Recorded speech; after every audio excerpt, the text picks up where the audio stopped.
Voter তালিকার বিশেষ সংশোধন নিয়ে গুরুতর অভিযোগ উঠেছে। সংশোধনের নামে জীবিত মানুষকে মৃত বা অনুপস্থিত বলে উল্লেখ করে পাইকারি হারে ভুয়ো আপত্তি পেশের অভিযোগ।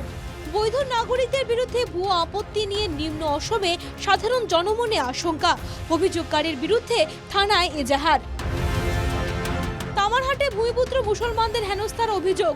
গোলকগঞ্জ বিধানসভা কেন্দ্রের অক্সিগুড়ি এবং নাটাবাড়ি গ্রামে 223 জনকে মৃত বলে ভুয়ো অভিযোগ দায়ের। এই ঘটনায় জনমনে তীব্র প্রতিক্রিয়ার সৃষ্টি হয়েছে। অভিযোগ উঠেছে বিজেপির এক বিএলএর বিরুদ্ধেও। আমার ইয়ার যে বিএলএ কি গৌতম চন্দ্র রয়, এখেতে বিজেপিৰ বিএলএ বুলি আমি ইতিমধ্যে গম পাইছোঁ।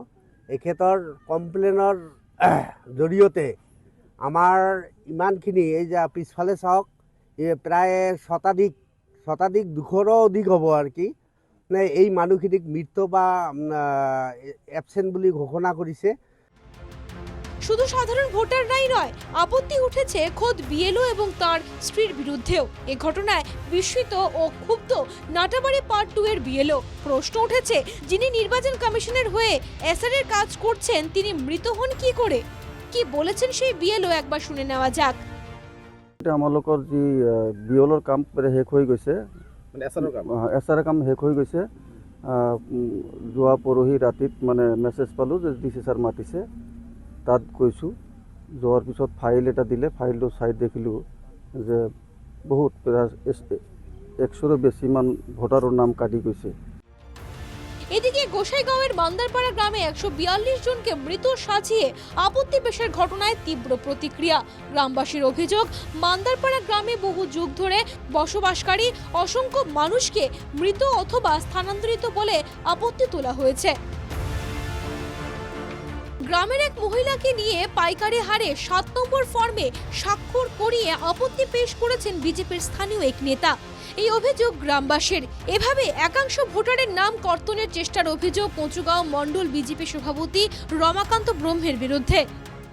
যোৱাকালিৰ পৰাই এই বস্তুটো আমি যেতিয়া গম পালো যে আমাৰ গাঁৱৰে দুজনী মহিলা আমাৰ গাঁৱৰ 142 জন মানুহৰ নামত অবজেকশ্যন কৰিছে। কোনোবা স্থানান্তৰিত হোৱা বুলি, কোনোবা মৃত্যু হোৱা বুলি অবজেকশ্যন কৰিছে। পিছত আমি লিষ্টটো পালোঁ। পোৱাৰ পিছত মহিলা দুজনীক মাতিলি, মহিলা দুজনী স্বীকাৰ কৰিছে যে হয় আমি চিগনেচাৰ কৰিছোঁ, কিন্তু ৰমাকান্ত নামৰ যিটো আমাৰ মণ্ডল প্ৰেসিডেন্ট বিজেপিৰ এখেতে আহি আমাৰ পৰা সিগনেচার লৈছে। পাইকারি হারে আপত্তি পেশের জন্য 7 নম্বর ফর্মে যিনি স্বাক্ষর করেছিলেন সেই মহিলা ঘটনাটি স্বীকার করেছেন। তবে তার দাবি বিষয়টি তিনি জানতেন না। রমাকান্ত ব্রহ্ম এসে অনেক ফর্মে তার স্বাক্ষর নিয়ে গিয়েছিলেন। শুনে নেওয়া যাক কি বলেছেন সেই মহিলা। রমা স্যারে আইছে, আহি কিনে আমাক কৈছে বোলে ফর্মত সই দিব লাগে, আপনার সই লাগে, বিএলএর সই লাগে। এইটো কৈ মানে সই লাগে, আৰু কিহৰ কাৰণে সই লাগে এইটো কোৱা নাই, আমি নাজানি সই দিছোঁ। লেখা আছিল কিন্তু আমি ধৰিব পৰা নাই, আৰু কোৱাও নাই আমাক আগতে যে কিহৰ কাৰণে সই ল'ব, আমি নাজানি সই দিছোঁ। এসআর প্রক্রিয়ায় ভূমিপুত্রদের হেনস্থায় ক্ষোভ দেশি জনগোষ্ঠী মঞ্চের অভিযোগ, মুসলমানদের টার্গেট করে নিয়েছে নির্বাচন কর্তৃপক্ষ। মুখ্যমন্ত্রী মহোদয়ে আমাদেরকে অ্যাকচুয়ালি খিলঞ্জিয়া বলে স্বীকৃতি দিচ্ছেন, কিন্তু স্বীকৃতি দেওয়ার পরেও আমরা সবসময় অত্যাচারের বলি হয়ে গেছি, মানসিকভাবে, শারীরিকভাবে, আর্থিকভাবে। একবার এনআরসির নামে, আরেকবার এনআরসি পুনরীক্ষণের নামে, আর একবার এবার এসআরের নামে। নতুন করে একটা করে প্রশাসন করতেছে।